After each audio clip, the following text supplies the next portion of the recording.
The valley lay quiet that spring, the kind of quiet that carries both peace and loneliness.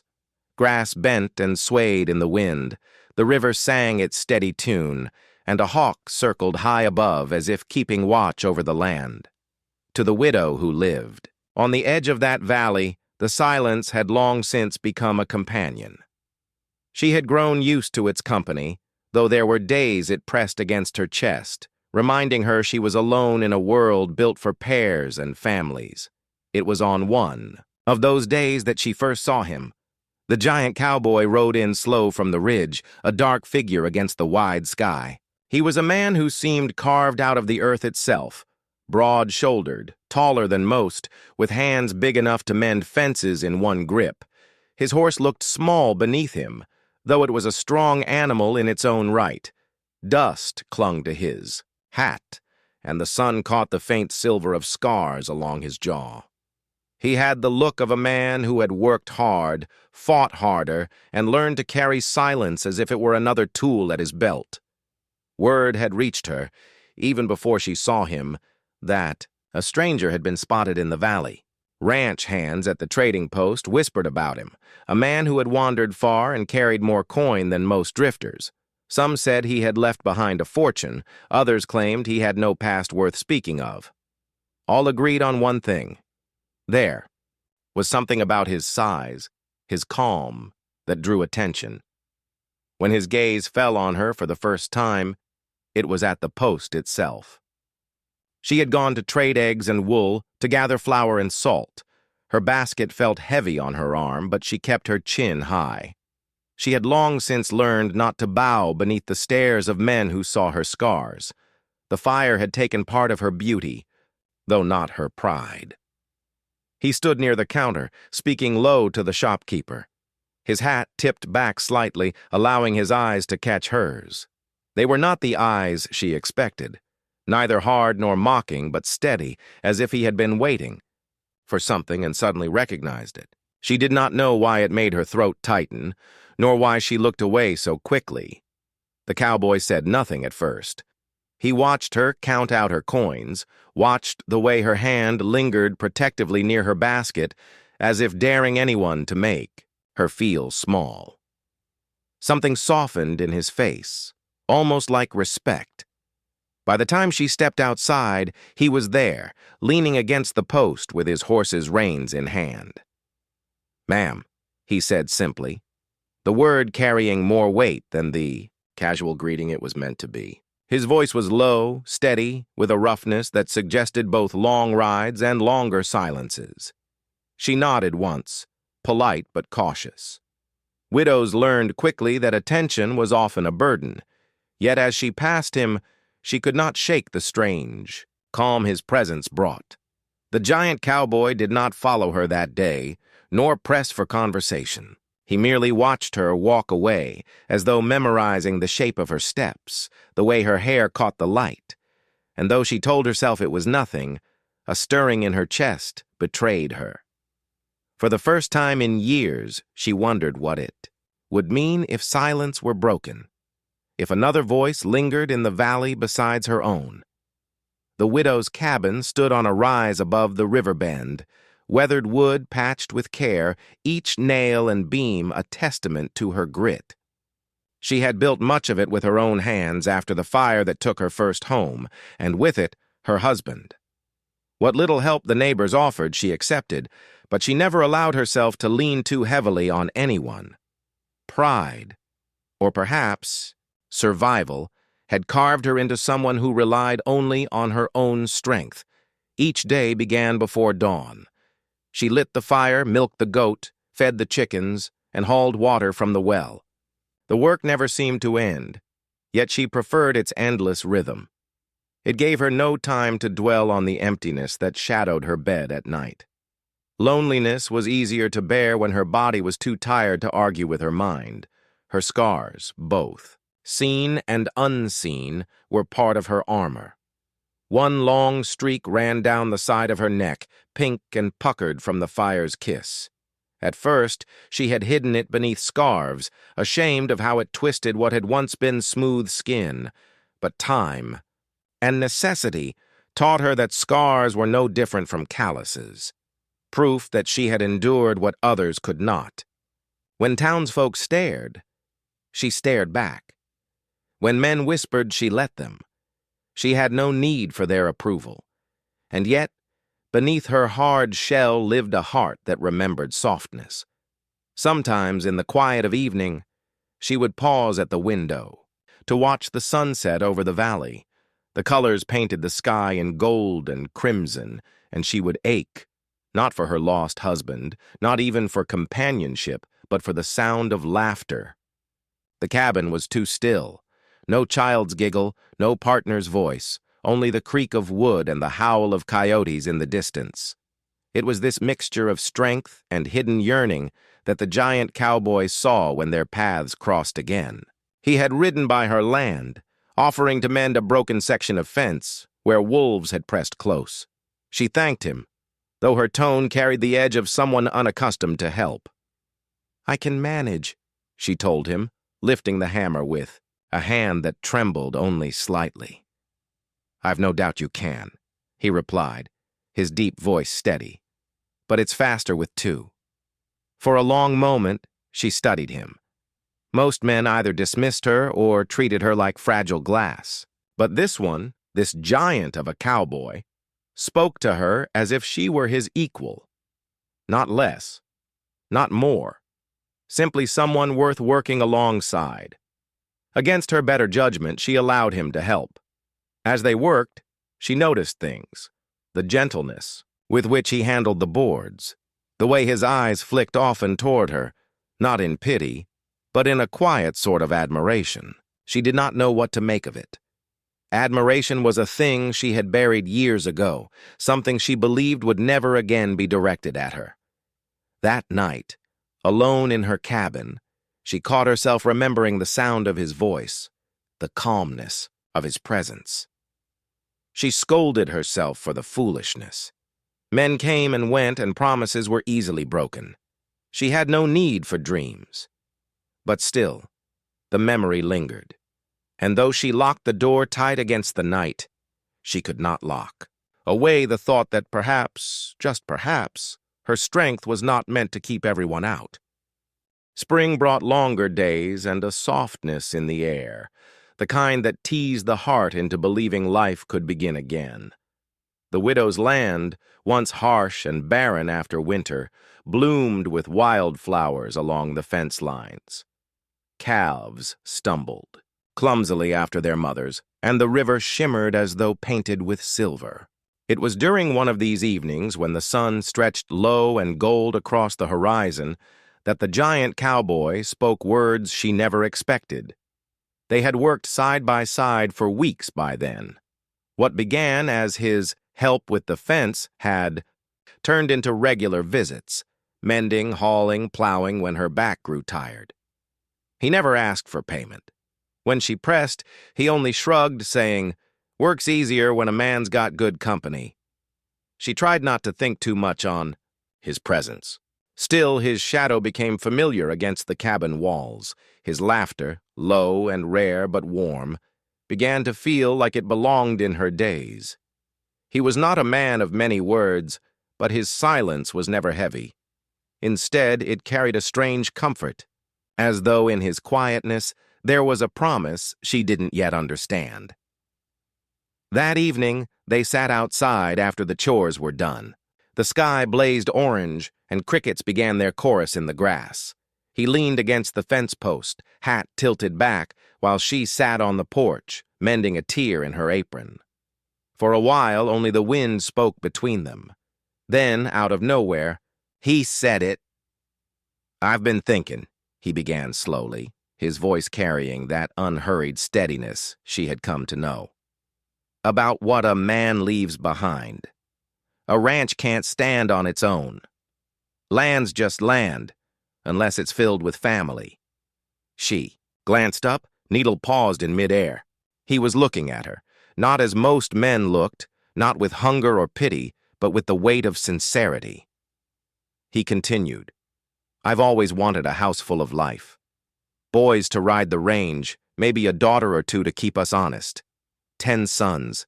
That's The dream I carry, and I aim to see it through. Her brow furrowed. 10? She echoed, half incredulous, half amused. 10 suns in 13 springs, he said, as if the words had been carved into him long before this night. Then, more gently, and I can't think of a woman stronger to share that with than you. The needle slipped from her fingers. Her chest tightened, not from fear exactly, but from the shock of such boldness. Men had offered her pity before, some even offered comfort in exchange for convenience. But no man had ever looked at her scars, her hardships, her solitude, and seen her as the heart of a family. "You don't even know me," she said softly, though her voice carried an edge meant to protect herself. "I know enough," he replied. "I've watched you stand tall when others would have bent. You keep this land alive with nothing but your hands and your grit. A woman like you—" His voice faltered just slightly, then steadied. "A woman like you could raise 10 sons and teach them what it means to be men." Silence stretched between them, heavy with meaning. She wanted to laugh at the absurdity, to remind him of her age, her scars, the risks of childbirth, the grief she already carried. But instead, she found herself staring at the horizon, the colors of the dying day blazing as though urging her to remember that life, no matter how battered, could still hold new beginnings. Finally, she whispered, "That's a mighty big promise."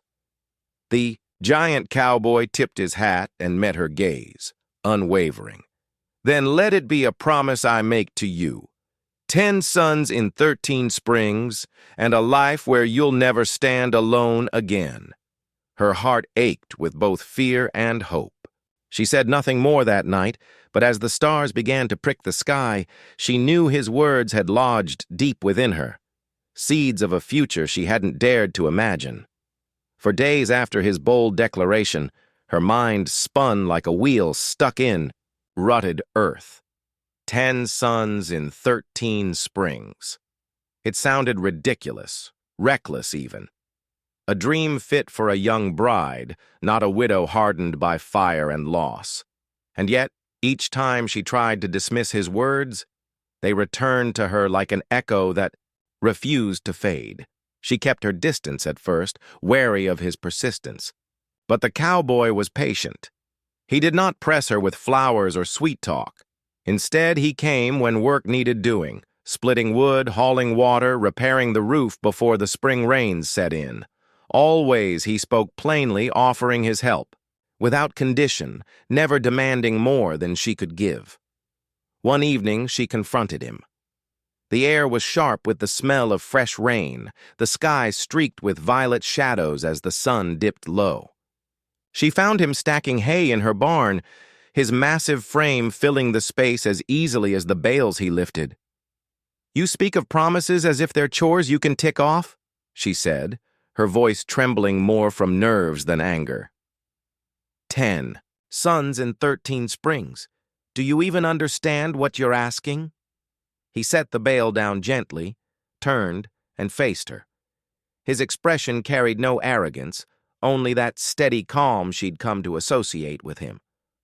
"I understand enough. I'm asking for a life together, for a family built on work and love. The number—" He shrugged. "Maybe that's just the dream. But the heart of it, ma'am, is you. I want you." The directness of his words shook her. She had braced for flattery or empty assurances, the sort of things men sometimes offered to lonely women. Instead, he spoke of commitment, of labor, of building something that lasted. And yet fear gnawed at her ribs. "I've buried a husband already," she whispered, staring at the dirt floor. "I've carried grief heavier than I ever thought I could. You ask me to trust again, to bear children, to risk my body, my heart. What if I fail? What if I can't give you what you dream of?" The cowboy closed the distance between them, stopping just close enough that she could feel his presence like warmth on a cold night. His voice was low, steady. "You can't fail. Me, not ever. I don't measure a woman's worth in the number of sons she bears. I measure it in her courage. And you—" His eyes softened. "You've got more courage than any 10 men I've ever known." Her throat tightened. No one had ever spoken of her scars, her survival, with such reverence. Still, she hesitated. "And if I say no?" "Then I'll still be here," he said simply. "Working when you'll have me, leaving when you won't. Your land is strong because of you, not me. But if you'll let me, I'd like to share the burden. Not just the work, the whole of it. The grief, the joy, the future." His words settled over her like a blanket, heavy, comforting, impossible to ignore. For the first time in years, she felt the pull of something bigger than survival. Hope. That night, by the dim light of the lantern, they spoke not of numbers or deadlines, but of trust, of learning to lean on one another, of the fragile bargain that would bind them together, not on paper, not before a preacher, but in the quiet honesty of two souls daring to risk love again. When dawn broke, the widow knew she had not agreed to give him 10 sons, but she had agreed to something far more dangerous. She had agreed to believe in tomorrow. Their bargain, fragile yet firm, carried them into the first spring as man and wife. No preacher had spoken over them, no church bell had rung. Instead, they sealed their union in the quiet way of the frontier, by sharing work, by sharing food, by sharing the same roof when dusk fell. To the neighbors, it was plain enough. When a man moved his boots to a woman's porch and a woman left her lamp burning for him, the matter was settled. That spring was no easy season. The thaw came late, and the river swelled higher than usual, flooding the lower pasture. The fence he had mended washed away in the current, and they worked side by side, knee-deep in mud, to salvage what they could. She marveled at his endurance. Where another man might curse or complain, the giant cowboy simply pressed on, shoulders straining, jaw set. She matched his effort with her own, unwilling to let him carry all the weight alone. In the evenings, they collapsed into the cabin, both too weary to speak much. Yet their silences grew companionable, no longer sharp with loneliness, but softened by presence. He would sit at the table, whittling quietly, while she patched clothes or stirred the pot over the fire. Sometimes he would hum a tune, low and steady, the kind of song that sounded older than the land itself. She never asked what it was. She only listened, feeling her heart ease each time. Still, the promise he had spoken lingered in her mind. 10 sons, 13 springs. It seemed impossible, almost absurd, when she thought of it in numbers. But then she would catch the way he looked at her, not with expectation, but with something gentler, something that told her he already felt fulfilled just by her presence. And slowly her fear softened. By midsummer she knew she carried his child. The knowledge struck her with both joy and terror. She had borne a babe before, one she had lost before his first cry filled the cabin. The memory of that grief still haunted her. A wound time had never fully closed. Now, as life stirred once again inside her, the old fear crept back, whispering that happiness was a fragile thing. When she told him, her hands shook, her voice nearly failed. But the cowboy's face broke into a rare smile, wide and unguarded. He lifted her into his arms with such tenderness that the tears she had fought to hold back spilled freely. "A son or daughter," he said, "it don't matter. This child will be ours, and we'll face whatever comes together." Those words steadied her more than any prayer. As the months passed, he became fiercely protective. He took on the heavier burdens, refusing to let her strain herself, though she still insisted on tending the garden and keeping the animals. He built a rocking chair with his own hands, sanding the wood smooth so she would have a place to rest when her back grew weary. At night, he would kneel by her side, pressing his ear to her belly, listening as if the unborn child already had a voice to share. Autumn came, and with it, the cry of new life. Their firstborn son entered the world strong and loud, his tiny fists clenched as though ready to take hold of the promise that had begun it all. She wept, not only for the child in her arms, but for the weight that lifted from her soul. The cowboy held his son with reverence, his massive hands cradling the small, fragile body as though it were made of glass. Then he looked at her, the woman who had once lived only in silence and survival, and said softly, "One spring down, many more to go." And though she laughed through her tears, part of her heart began to believe that maybe, just maybe, his impossible dream could become real. By the second spring, the cabin no longer felt like an empty shell. The laughter of their firstborn filled the rooms, and his tiny footsteps echoed across the wooden floors. The cowboy's eyes softened whenever he looked at the boy, pride and tenderness stitched into every glance. For her, it was a miracle to see life thriving where once there had been only silence. Yet miracles carried weight. With each passing season, her body bore the toll of the promise they had dared to chase. Pregnancy after pregnancy left her weary, her strength stretched thin. Her hands, once swift and steady, now trembled when she worked too long. The nights grew harder, too, not only from sleepless hours rocking infants, but from the gnawing worry that she might not endure all 13 springs. She tried not to let the cowboy see her fear.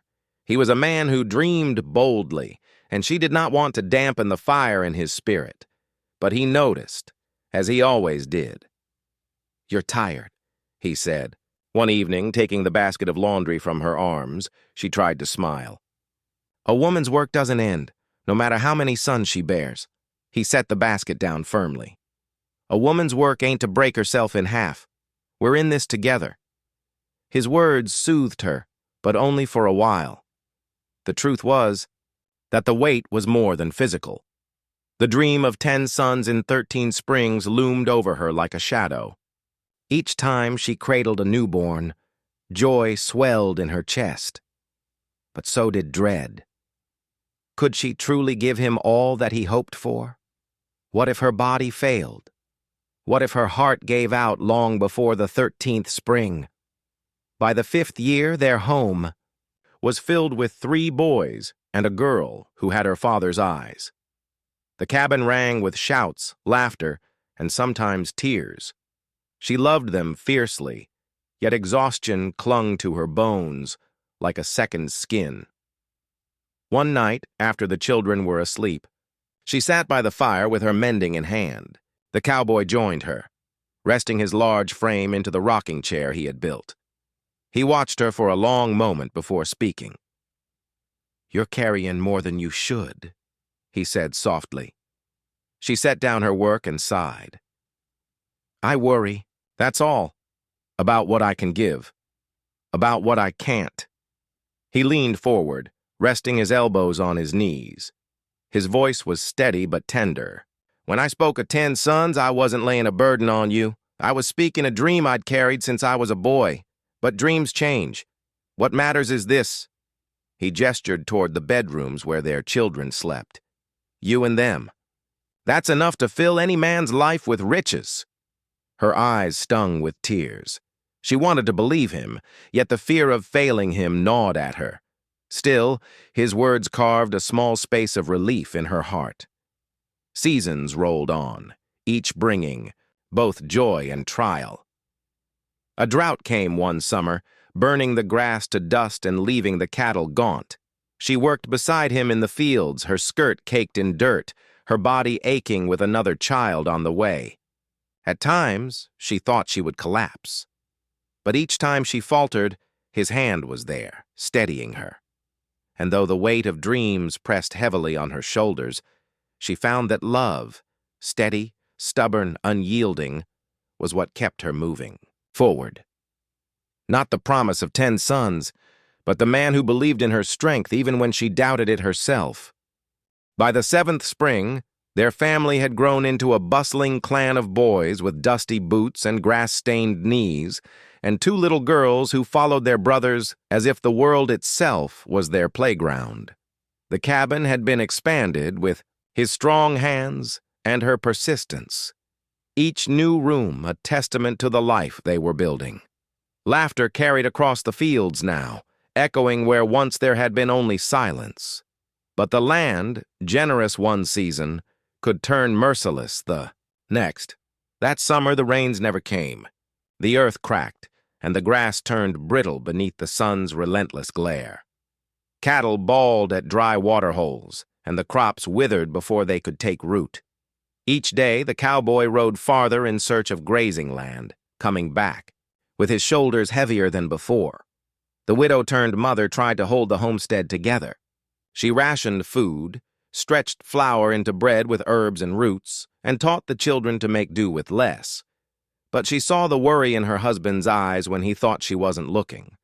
The giant cowboy, who could face any storm with calm, had begun to carry the quiet desperation of a man watching his family threatened by forces he could not fight with his hands. Then came the bandits. At first it was only rumors, ranchers along the trail reporting stolen cattle, wagons ransacked. But soon the danger came closer. One dusky evening, as she brought the children inside, she spotted movement at the far fence line, two figures on horseback, watching. They didn't approach, but the message was clear. They were waiting, circling like wolves, scenting weakness. When her husband returned from checking the herds, she told him what she'd seen. His jaw tightened, and without a word, he set about reinforcing the cabin. Windows were barred with planks, extra wood stacked by the door, rifles cleaned and loaded. For days, tension hung in the air. The children sensed it, their games subdued, their laughter quieter. She kept them close, her heart pounding at every creak of the floorboards, every howl of the wind. The attack came one night when the moon was only a sliver. Hooves thundered in the distance, then shouts cut through the dark. The cowboy was already on his feet, rifle in hand, his massive frame, a shield at the door. She gathered the children, ushering them into the cellar where they huddled together, clutching each other in the dark. Above, the crack of gunfire split the night. She prayed, whispered words she hadn't spoken since before the fire that had first marked her life with loss. When the door burst open and one of the bandits forced his way in, she did not cower. With a kitchen knife gripped in her hand, she stood between the intruder and her children, her fear burned away by fierce resolve. The man sneered, raising his weapon, but before he could strike, her husband's shadow filled the doorway. The fight was brutal, quick, and final. When it was over, the bandits fled, leaving behind the proof that their family was not an easy target.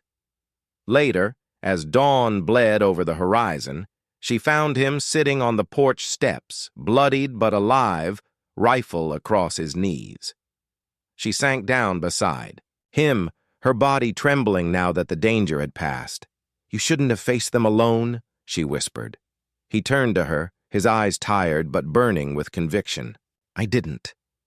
You were right there with me." In that moment, she understood something deeper than before. Their strength was not just his size or her resilience, but the way they stood together, unyielding even when shadows threatened to swallow the ranch. The drought would pass. The bandits would not return. But the memory of that night would remain, a testament to the fact that love, when defended with courage, could withstand even the darkest storms. By the 9th spring, their home was a place of noise and warmth, filled with children who seemed to spill from every corner. Sons raced through the fields, chasing one another with sticks turned into swords. Daughters laughed at the kitchen table as they kneaded bread beside their mother. The ranch, once quiet and lonely, had grown into a living thing, beating with the rhythm of family. But joy was never without cost. Her body bore the scars of each birth. Her hands, once slim and sure, were marked by years of work and motherhood. There were mornings she rose slowly, her bones aching as though they belonged to an older woman. Still, she pressed on, driven by love and by the promise she had chosen to share with him. The giant cowboy, true to his word, stood by her in everything. He carried the children on his shoulders, worked dawn until dusk to keep food on the table, and never let her doubt his devotion. To the children, he was larger than life, the steady mountain they could always lean against. To her, he was still. The man who had looked into her eyes years ago and seen strength where she had only seen scars. Yet even mountains crack under pressure. The 8th spring brought heartbreak. She carried a child, their 9th, with hope that burned bright in her chest. But the baby never drew breath. The silence of that birth was unbearable. She held the still bundle in her arms, rocking gently, her tears soaking the cloth. While he stood beside her, his hand resting on her shoulder, his face carved with grief he tried to hide. For the first time, she saw him cry. The giant cowboy who had fought off bandits, who had endured drought and storm without flinching, now wept silently, his tears falling onto her hair. "I promised you life, not loss," he whispered, his voice breaking, her heart shattered, yet she reached for his hand, gripping it tightly. "This is not your fault, nor mine. We have 8 living, breathing blessings under our roof. This little one will not undo the love we've built." But grief lingered like a shadow. She moved through her days slower, quieter, her laughter harder to find.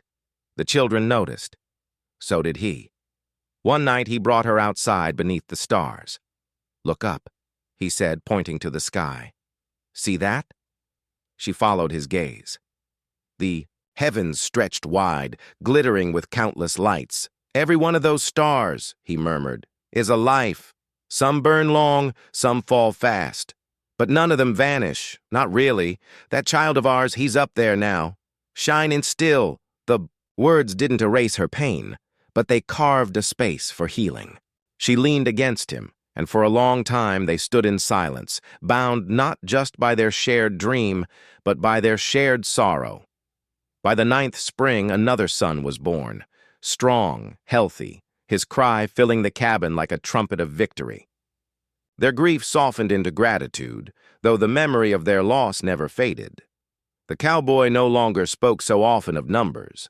The promise of 10 sons was still there, unspoken between them. But what mattered most had shifted. Each child, each laugh, each shared sunrise became the true fulfillment of his vow. And though the burden of sacrifice had left its mark on them both, their love had deepened in ways neither could have imagined when it all began. The 13th spring came with blossoms brighter than any she could remember. The valley, once scarred by drought and hardship, now glowed with green pastures and a river that ran strong and clear. The air smelled of renewal, of promises ripened by time. Inside the cabin, she sat by the hearth, her hands resting on the swell of her belly. Age had lined her face, her body carried the wear of years and births, but her eyes still shone with the same fire the cowboy had seen when he first offered his impossible vow. Around her, the sounds of life filled the air, her older sons chopping wood outside, daughters bustling with chores, little ones playing in the yard. The house that once echoed with silence now overflowed with living proof of their love. The eye. Cowboy entered quietly, his frame filling the doorway, his hat in his hands. He looked at her with that steady gaze he had carried all their years together. Though his hair had silvered and his shoulders carried the weight of time, to her he was still the giant who had once promised her a family. "You're ready?" he asked gently, his voice low. "As I'll ever be," she replied, though her heart thudded with both hope and fear. The birth was long and hard. Hours blurred into one another, the pain fierce, her strength tested to its limits. The children, whispered prayers outside, their small faces pressed to the door. The cowboy never left her side. He held her hand in his massive one, wiping her brow, whispering steady words when she felt she could not go on. "You're stronger than this pain," he murmured. "Stronger than any storm. Just a little longer, darling." At last, when the sun dipped low, the cry of a newborn pierced the air. The sound was sharp, loud, alive. She wept, her whole body trembling, as the midwife placed the child into her arms. A boy, their 10th son. The cowboy leaned close, his face etched with awe. He touched the infant's tiny fingers, which curled tightly around his own. His voice broke as he whispered, 13 springs, 10 sons, and a family more than I ever dreamed." Exhausted, she looked up at him, tears streaking her cheeks. "You kept your promise." He shook his head softly, brushing a strand of damp hair from her forehead. "No, we kept it. You gave me more than I ever deserved. Not just sons, not just daughters, but a home, a life worth living." Their older children crowded into the room soon after, wide-eyed and hushed, gazing at their new brother. The house brimmed with wonder, the younger ones pointing, the eldest standing tall with pride. The laughter and chatter wrapped around them all like a quilt of love. That night, as she lay resting with the baby at her side, she watched the cowboy rock gently in the chair by the bed. The firelight painted him in gold, his features softened by a peace she had rarely seen on him. She thought of the first day she had seen him at the trading post, of the scars she had once hidden, of the fear she had carried into their bargain. Now, all those fears had melted into a truth undeniable. They had faced fire, drought, bandits, grief, and loss, yet here they were, surrounded by children, by laughter, by love stronger than any promise spoken under the stars. The giant cowboy glanced over at her then, his eyes catching hers across the firelit room. "Rest easy," he said softly. "Our promise is complete." And for the first time in her life, she felt the full weight of peace. Peace born not from solitude, but from a family built on courage, sacrifice, and the vow of a man who had once dared to dream too boldly. Years rolled on, each season carving deeper roots into the land they had fought so hard to tame. The ranch, once little more than a struggling patch of earth, became a thriving spread that neighbors spoke of with respect. Its fences stretched wide across the valley, cattle grazed strong, and the sound of hammers, saws, and laughter filled the air as their children grew into men and women of grit. The giant cowboy, silver now streaking through his dark hair, still rode the fields every morning. Age had slowed his stride, but had not diminished his strength. When he passed through the town, folks tipped their hats, not only out of respect for his size, but for the life he had built, a life that had become something of a legend whispered along the trails.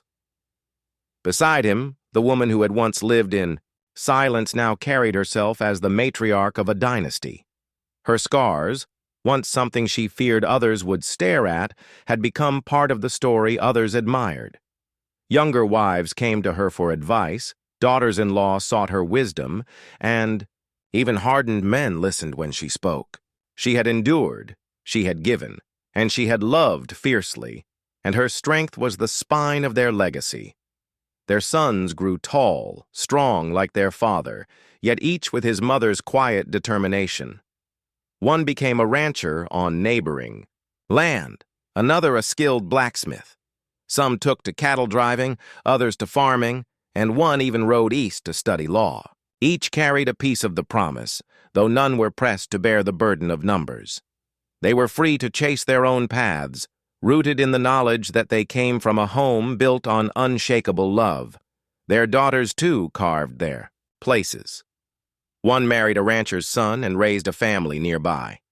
Another stayed close, teaching the younger children, her gentle hand guiding them with patience. Each daughter carried her mother's fire in her heart, proof that strength was not only measured in sons, but in the legacy of daughters who would pass on courage to the next generation. As the years stretched into decades, the ranch became more than a home. It became a gathering place. Each spring the family returned, bringing spouses, grandchildren, and stories of their own. The cabin that had once stood lonely and quiet now rang with laughter so loud it carried across the valley. Long tables groaned with food, children raced through the grass, and the couple who had started it all watched with eyes full of quiet joy. On one such spring evening, as the sun dipped low and painted the horizon in gold, the cowboy sat with his wife on the porch. Their hands, worn and weathered, rested together, fingers still intertwined as they had been since that night of the first bargain. "Do you remember?" he asked softly. "When I told you I wanted 10 sons and 13 springs?" She chuckled, her eyes bright even with age. "I thought you were mad. I nearly sent you away." "And yet here we are," he said, gesturing to the yard where their children and grandchildren played. "More blessings than I ever counted." She leaned her head against his shoulder, her voice warm with gratitude. "You didn't give me 10 sons. You gave me a life, a family, a reason to hope again." The cowboy's eyes grew misty as he kissed the top of her head. "And you gave me everything I dreamed of, and more than I deserved." That night, as stars filled the sky, their children told stories around the fire, tales of how their father had faced bandits, of how their mother had stood unbroken, of how together they had built something greater than land or cattle. And so the legend of the giant cowboy and the scarred widow lived on, not as a tale of numbers fulfilled, but as the story of 2 souls who kept a promise with their whole lives. A promise that grew into a legacy etched not in stone, but in blood, love, and the laughter of generations.